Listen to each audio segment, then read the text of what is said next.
brothers and sisters had an amazing life with my parents. When we would meet somebody, we would talk about our upbringing. We would talk about all the places we lived, all the experiences we had. And then I realized how really blessed we were. We lived in Montana, Colorado, South Dakota.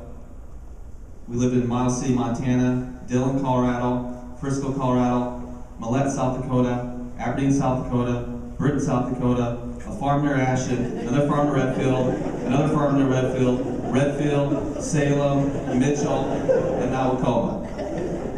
You can see why it was confusing when I told people where I was from.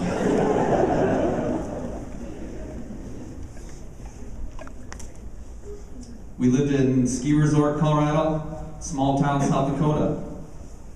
We lived on a farm near Aberdeen, South Dakota. And then we lived in smaller city, medium city.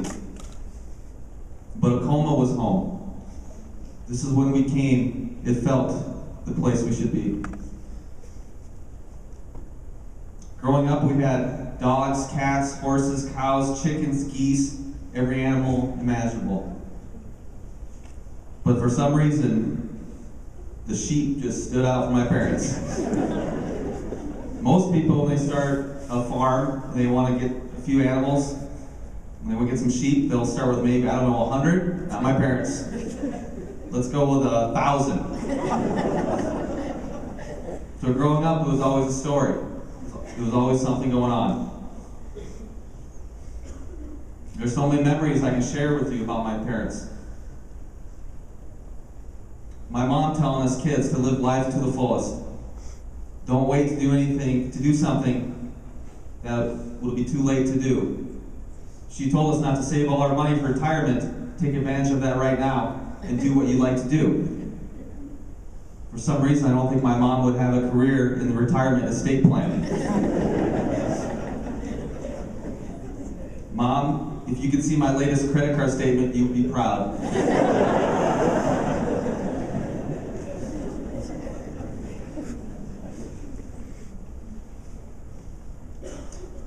I came home one day and I saw Mom with a guitar, and I asked her, "What are you doing with Jimmy's guitar?" And she said, "No, I'm starting to play now." And I started to chuckle and I said, "Okay, play me a song." And then she played me a song that I couldn't believe that she knew how to do. She didn't have band upbringing lessons, but she picked it up. She told me God told her how to play the guitar, and I truly believe that. I truly believe that. Mom could connect to people so many ways. She would be somebody you could go to. She was somebody that would listen to you. And that was something that I always cherished. Dad had a vision of things that none of us kids really had that gift. The gift to see things and then make them happen. He was a craftsman. He could do anything. He built the house that they live in currently. He had all these projects that he was always undertaking. I worked with him for 10 summers, my sisters and my brother did, doing different various jobs, drywalling, construction, painting, and we knew he was very talented.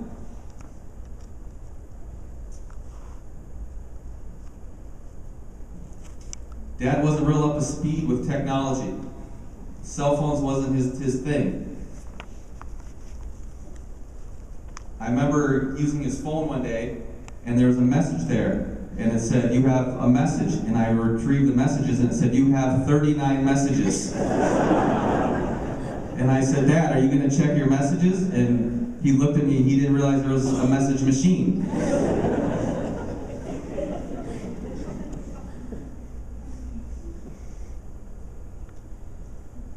He was one of those people, when the phone rang in a public place, he would take out his phone, he would look at it while it was ringing, confused to why it was continuing to ring, you know, and you're like, "Just answer it, Dad. Jeez, everybody hears the phone ringing." And then he'd look at it more and more. He just didn't quite understand a lot of how those worked.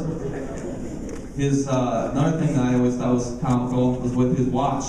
Well, he'd always have like 18 alarms going off at different times of the day. I don't know what they were beeping for. And then he wasn't all about the time change thing. And so we would be traveling and we would go out in a different time zone, but he was back in the other time zone because he didn't change his watch when it actually time zone happened. So we were always wrong with the time. I was like, Dad, what time is it? Oh, it's 8 o'clock. I was like, really?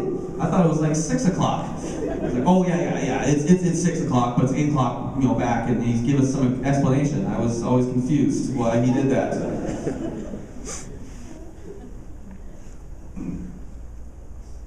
Cedar Shore, I believe they should open up a thing for tourists, and they should say buried treasure, because if they went down by our parents' dock and they went down right where the water was, they would find probably 16 cell phones, 5 different changes of watches, keys, wallets, because he always dropped everything in the water right by the boat.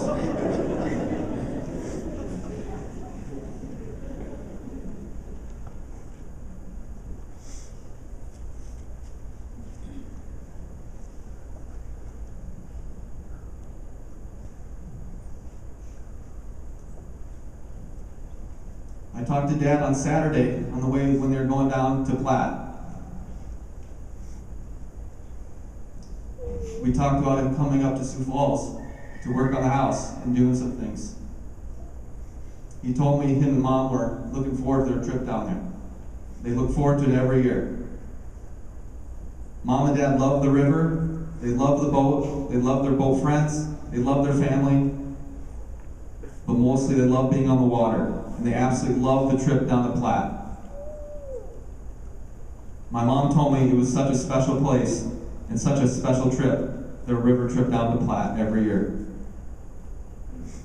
And as my sister said, I'm very thankful that they left us together and left us doing something that they loved. They were genuine, they were good people, and my brother and my sisters will always be blessed by having genuine and good people, and I'm so thankful for what they did for us. Thank you.